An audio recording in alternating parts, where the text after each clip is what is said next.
Sim, é completamente normal as pessoas estarem sentindo todas essas emoções nesse momento, pós-eleição, né? Ainda mais depois de uma eleição em que muitas pessoas investiram tanta energia, né? Como há tempos a gente não via em eleições, né?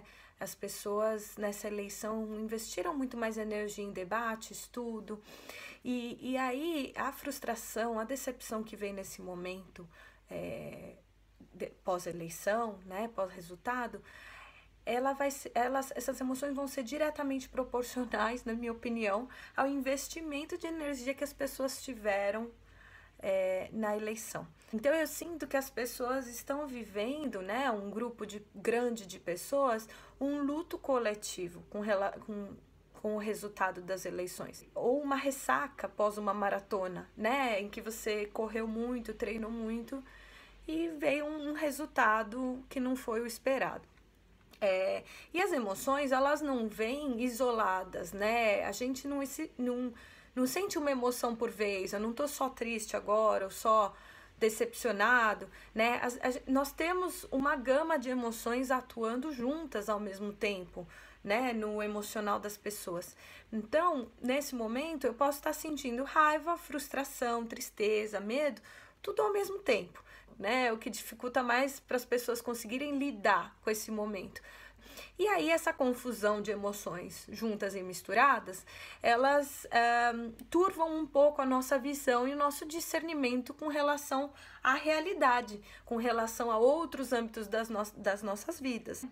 Então eu gosto muito de metáforas. E eu consigo entender essa situação e todo esse rebuliço de emoções desse momento como se fossem aquela areia que fica na beira do mar, né? E aí vem uma onda que seria, na minha opinião, a situação de frustração, uma experiência adversa, e ela levanta aquela areia e fica aquele rebuliço de areia, de maneira que você tá ali e não consegue ver os seus pés.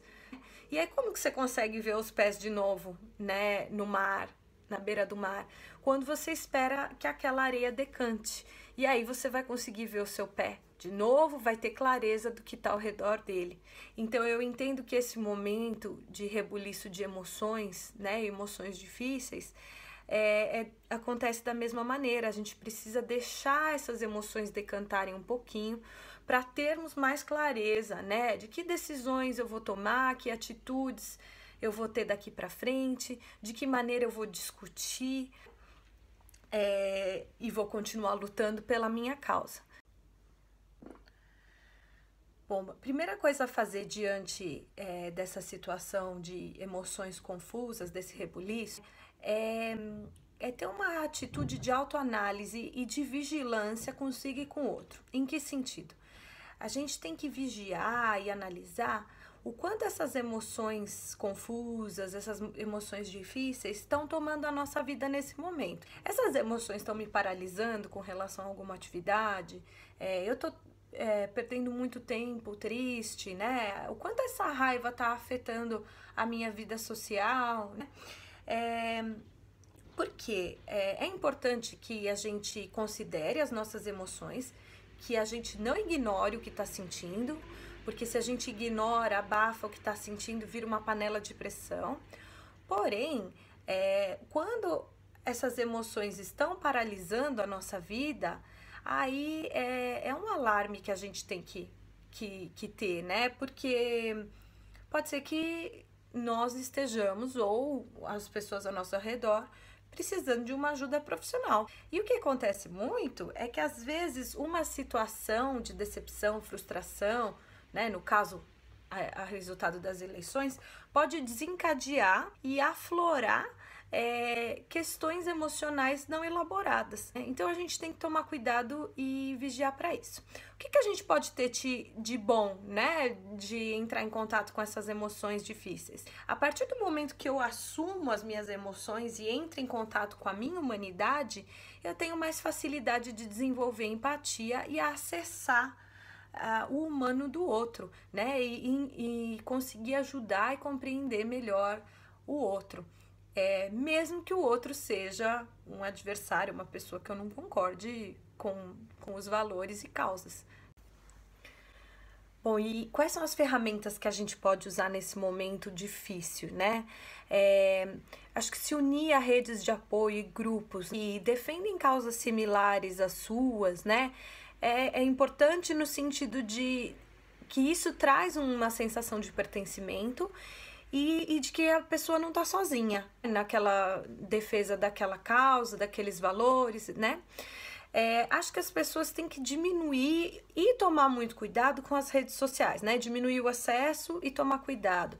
As pessoas têm passado muito tempo nas redes sociais e eu tenho visto que com as fake news e com as discussões acaloradas, isso tem gerado muita negatividade e desesperança em muita gente. Então, eu não estou dizendo para não acessar mais as redes e ficar alienado às questões do país, mas de tomar cuidado com o que está lendo, né? Óbvio, as fake news, elas não estão ajudando. Às vezes uma notícia falsa deixa a pessoa desesperada e só piora a situação. Então, analisar a fonte do que está lendo, da onde veio a informação e limitar um pouquinho mais o acesso às redes sociais. Porque isso também está fazendo com que as pessoas desinvistam a energia delas de outras áreas importantes da vida, né? Então, outras áreas que não necessariamente têm a ver com política e que são importantes. Então, as pessoas precisam voltar a investir um pouquinho mais de energia, né? No esporte, na sua espiritualidade, nos filhos, na família, no lazer, em outras áreas que ficaram um pouquinho, né, mais desinvestidas nesse momento.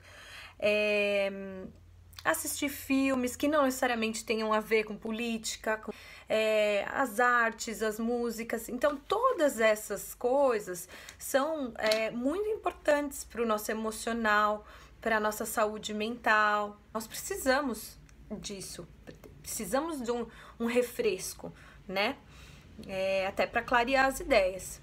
E pensando nisso, quando as pessoas estão enlutadas, decepcionadas e frustradas, elas se limitam e evitam, né? Não se permitem viver coisas legais ou ter algumas alegrias do dia a dia, né?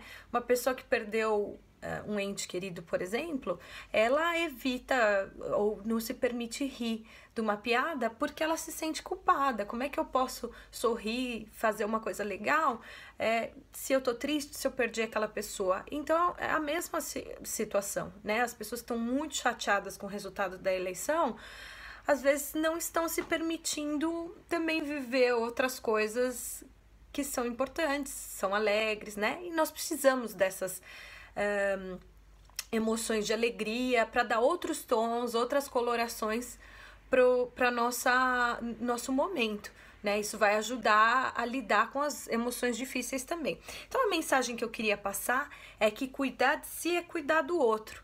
Então, eu espero que eu tenha ajudado vocês com algumas dicas e reflexões.